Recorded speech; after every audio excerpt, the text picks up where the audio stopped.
My fellow Nerdkins, welcome back to another episode of That's So Nerdy. Today we've got another exciting gameplay video for you. It is going to be U7 Yellow Jiren against Red Bardock's crew.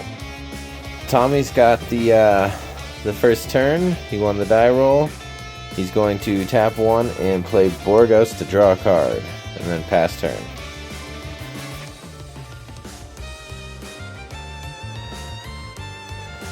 Yeah, these two leaders are definitely some throwbacks, especially Jiren, but I have fun with this Jiren build a lot, and I also really like the Bardock build as well. They're both really fun. So I go ahead and charge my first energy, swing with Jiren, proc his auto to take a life, and then I get to play a 2 or less U7 or U11 from my hand. And then Tommy takes the damage, and then I play a Kunshi, which gives all of my Universe 11 cards with energy cost of 2 or less barrier. And then the Zoidberry that I played with the Jiren skill, he is a blocker, and he's got a permanent that he can't be KO'd in battle once per turn.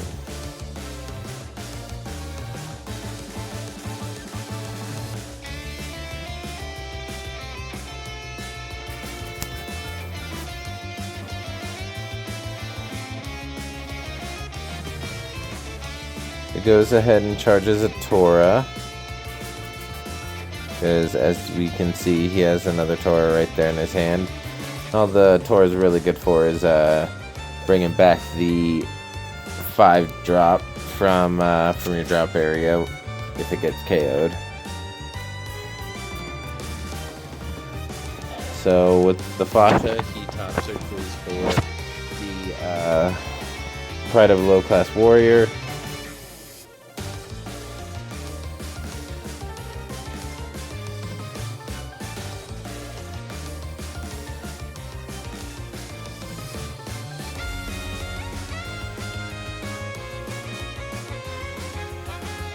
And he goes ahead and swings with his lead, plays the Pride of a Low-Class Warrior.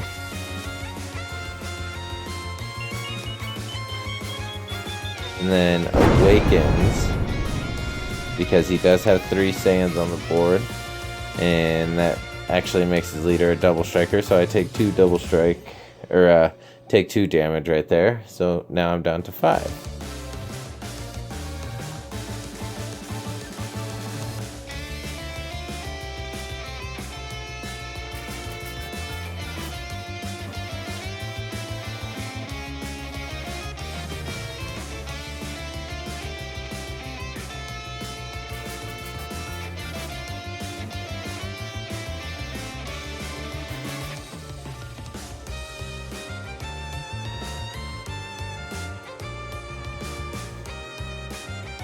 Now Tommy's debating if he wants to swing with the Pride of a Low-Class Warrior in order to proc its abilities. But he's also now down at 4 life, because in order to early awaken with Bardock, you have to be at 4 life.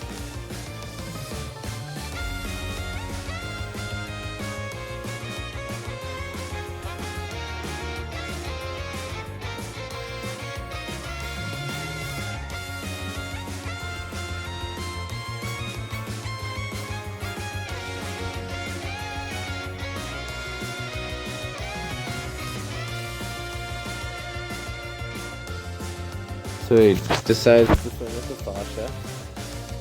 Take the damage from the Fasha. I use the blocker on the Zoidberry, and then Tommy decides to pass turn. Now I'm starting my turn 2. I am in awakening range because Jiren does need to be at 4 life in order to awaken. So I pay 2 energy to play out the Unison. It's Super Saiyan Gogeta Dynamic Unison.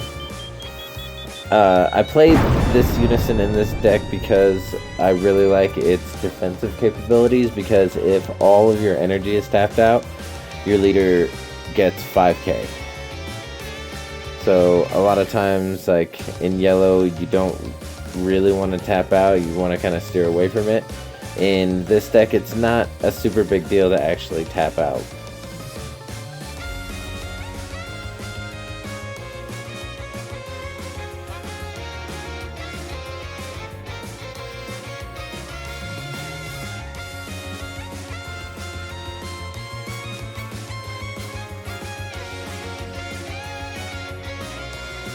So I go ahead and pass turn because he negated my leader swing, and I don't see a point in swinging with the Unison because I'm not going to combo up.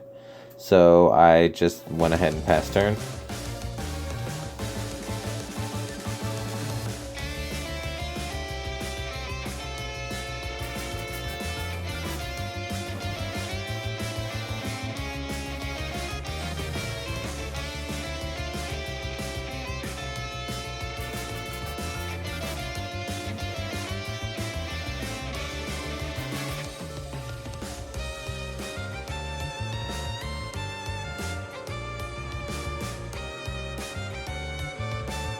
So he's going to go ahead and swing with lead and then proc the ability to draw a card, play a 1-drop.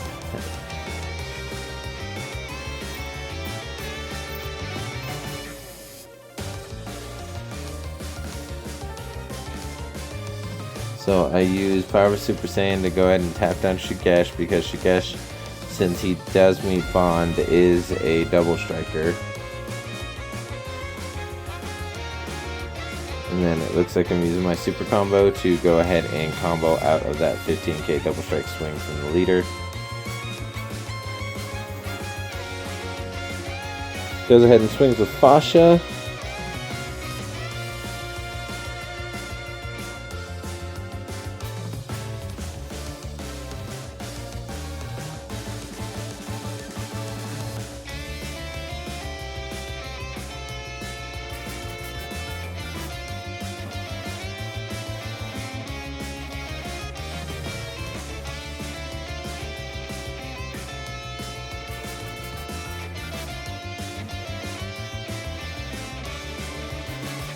So I go ahead and combo out with the Robotic Riposte because I have, well, now I've used 2, so I have an energy to be able to play Riposte.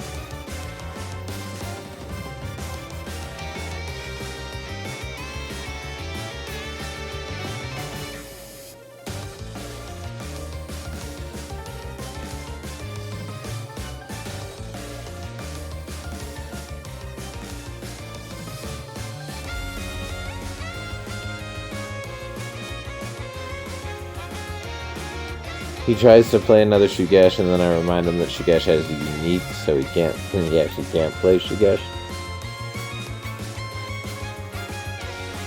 So he plays another Borgos, and I'm gonna play, I think that's called Spirit Cannon or something like that. It's just a counterplay. I get to tap down the card being played and draw a card.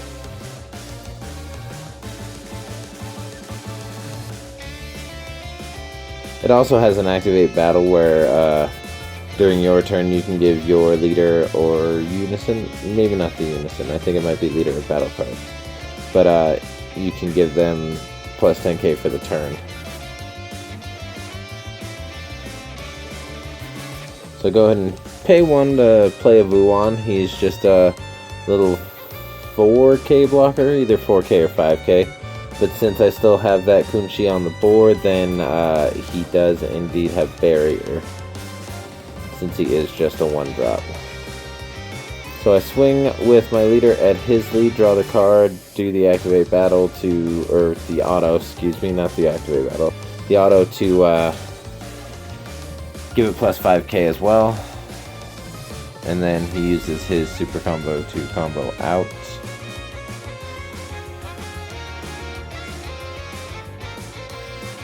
So I go ahead and swing with my Unison.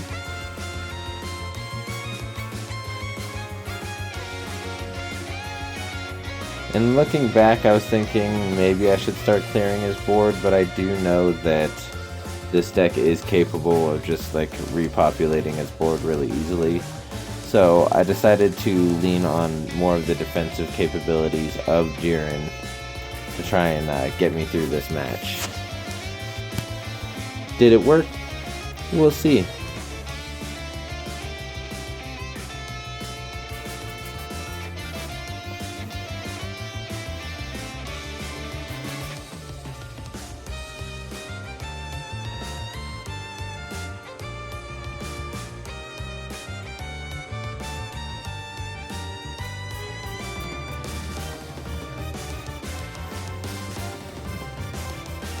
So it goes ahead and charges one of the 5-drop Bardocs, and then pays 1 to EX Evolve and play one of the 5-drop Bardocs, which allows him to search the top 7. He can place a Bardoc's crew into his drop area from that top 7, then shuffle.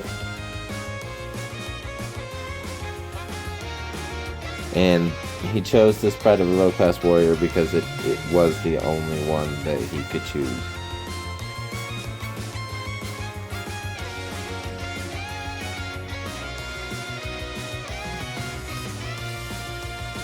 So it goes ahead and taps 1 to play the Chain Attack Bardock.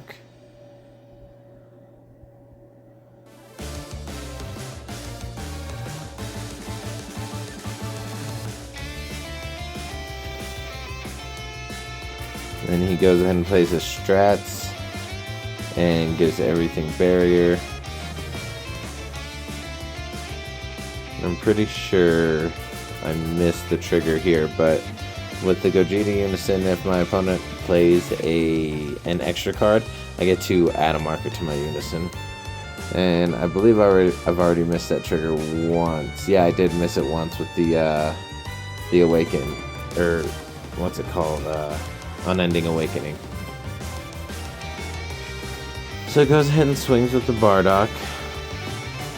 I counter it with a Riposte, and he forgets to trigger the auto on the Bardock, which I'm fine with.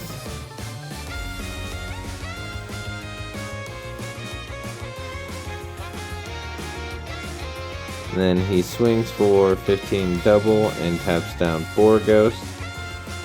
I go ahead and block with my Zoiray. He plays out a Fasha, allows him to search top 5.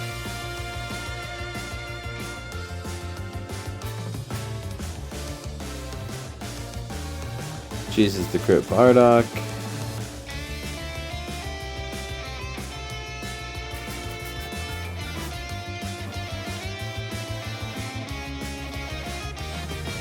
And at this point his board is kind of getting a little out of hand, but honestly I'm not super worried about it, because like I said, Jiren's defensive capabilities are actually like really strong. And right here we realize that he has to tap one of his energies. He can't actually tap the Borgos because since it has barrier, he can't choose it for the Riposte ability.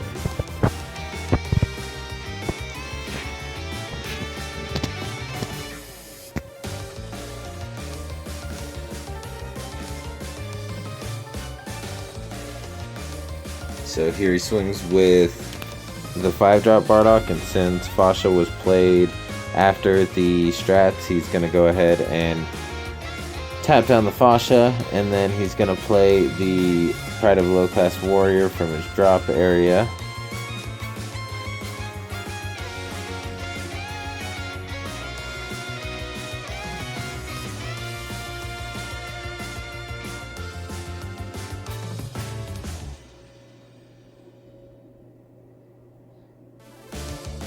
So I go ahead and Power of Super Saiyan, Realm of the Gods to combo out and tap down his last card.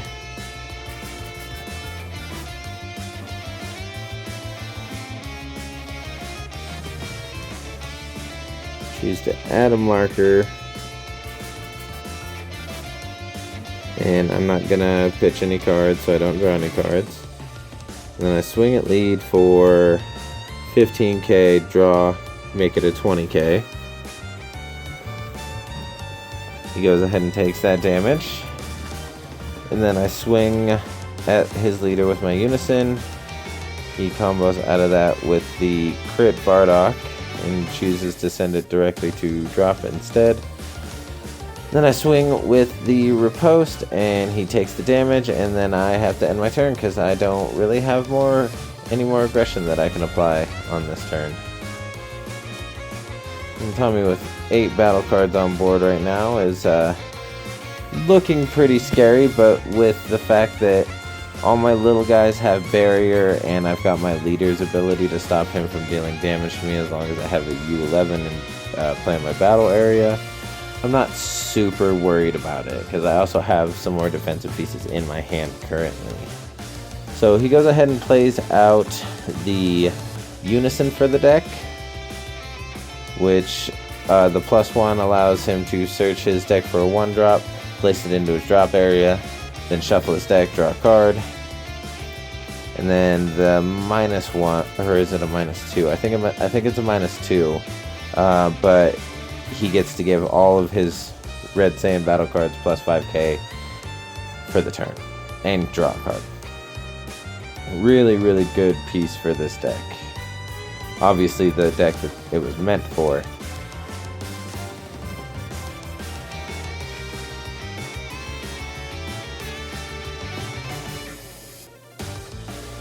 And what I like about this Unison in this deck also, especially with like this full engine running behind it, is the fact that if you're not seeing your Unison, it's not a big deal really.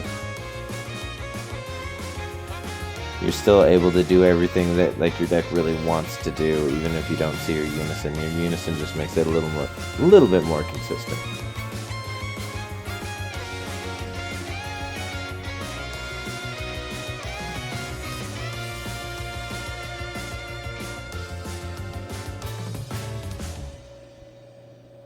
So he's going to go ahead and swing with Bardock, and I'm going to riposte him again. And he goes to Beerus Ball. And obviously I don't have another 3 to do another counter, but the ability to stop his first counter, since it doesn't hinge on the card being played, means that I did cancel that first Beerus Ball, but I didn't get to draw the 2 cards because of how much I had in rest mode, and he technically never hit the board, and in order to get those draws you actually have to have the card hit the board. Tommy got a little frustrated right there and went to throw his hand down face down on the board, but it landed face up.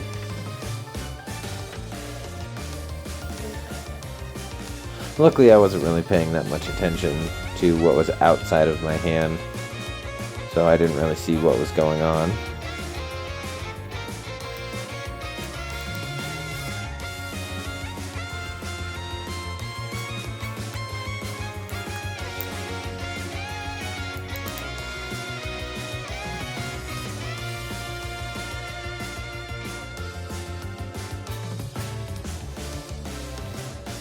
So he's going to swing with his leader, tap down the Borgos. I'm going to activate the blocker on my Zoiray.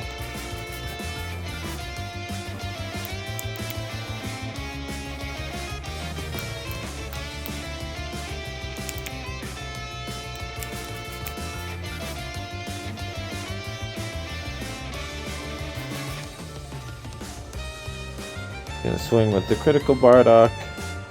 Tap down the Pride of a Low-Class Warrior, and this time he remembers the auto on the Bardock, minus the riposte that I have in active mode.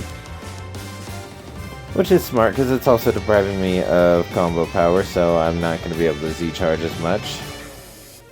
And then I activate battle on my leader, so I no longer take damage.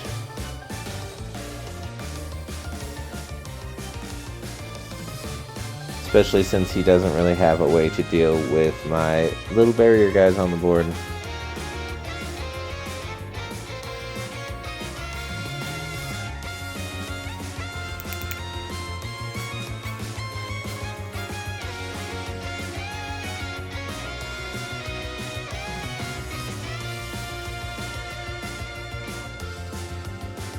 So here he's going to swing with his Unison since he doesn't have to tap anything down to swing with the Unison.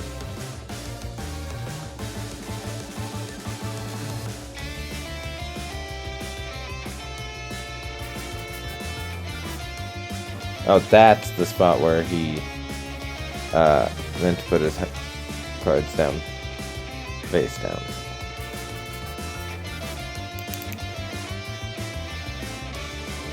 So I play another Ruan.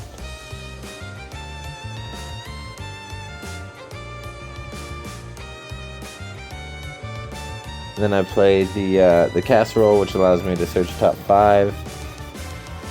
And I think oh no, I got another Ruan. I'm pretty sure that was the only one I could choose. It was either this match or a different match where I whiffed on my top 5 search. I think it was another match that I have in the works.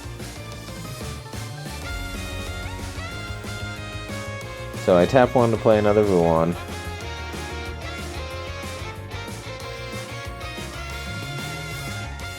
And go ahead and add a marker to my Unison.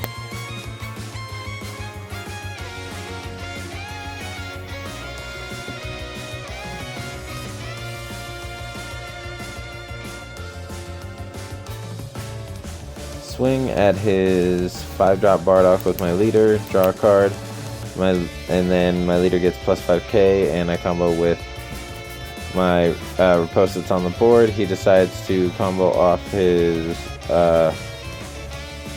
Overrealm.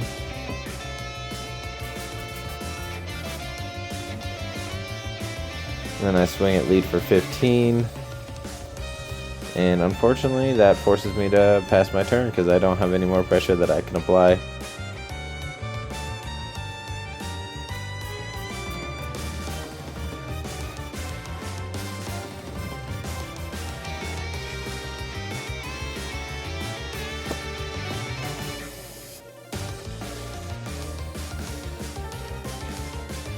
Yeah, honestly, the only thing in my opinion that's holding Bardock back from being like a top tier contending deck is the fact that you can't run 2-drop extra cards. You're only allowed to run 1-drops or less. So that makes it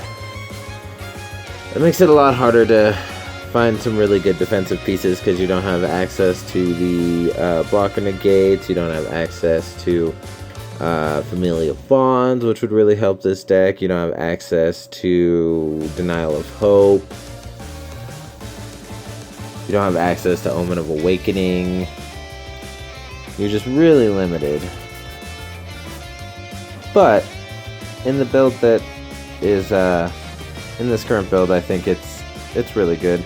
And here I believe it's a little delayed, but I realize he played, yep, here we go. I added a marker because he played an extra card. So here he's going to swing with the Bardock, the Crit Bardock. I'm going to go ahead and block with my Ruan. He's not negging anything on the board because he doesn't realize that he can neg the token that I have on board. But he's just not doing it anyway. So I go ahead and do the activate battle so he can no longer, so I no longer take damage.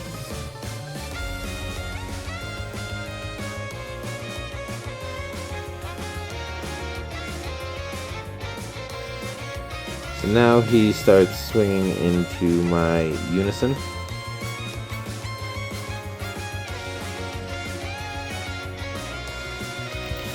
And here I was considering activating blocker, but then I changed my mind, and he was gracious enough to let me take it back.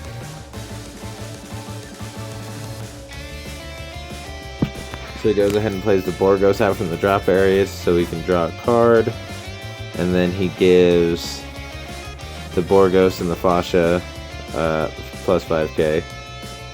Swings with the Borgos. I was reminding him he's still swinging with Bardock. Took the damage to my Unison. Obviously I took the damage because I didn't counter, and Unisons don't get a combo step. So now Borgos swings at Unison. Fascia. I believe this one he actually says, or no, yeah, Unison. One of these he says swing at lead. I believe it might be the second Crit Bardock. And then he swings at lead by mistake.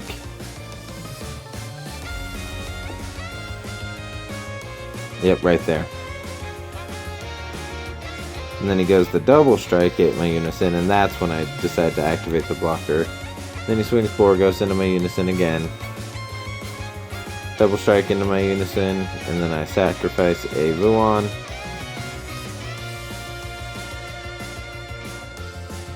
He plays another Fasha, which is allows him to do another top 5 search.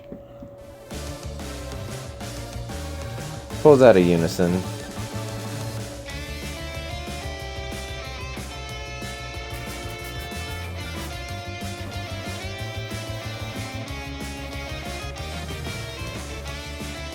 Then he goes to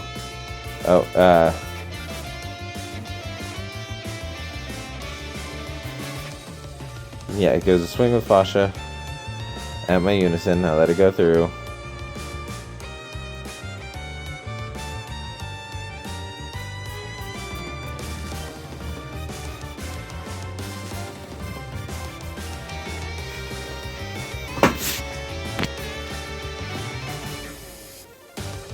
And he goes and strats everything.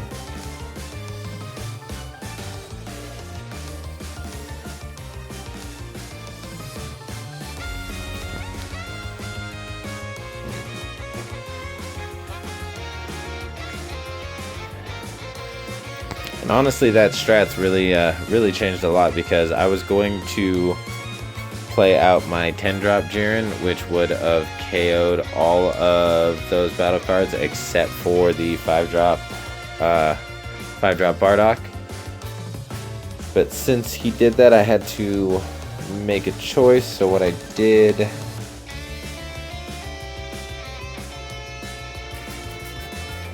is I tapped 3, pop 2 of my Z energy to play out the Vegeta Terrifying Agent of Destruction to KO his rest moded barrier card, and since it was in rest mode, he gains critical and he already has dual attack.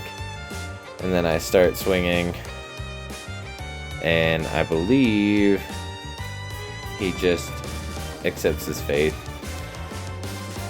Oh no, he goes to Topo, that's right, and then I counter, and that's where he's forced to accept his fate.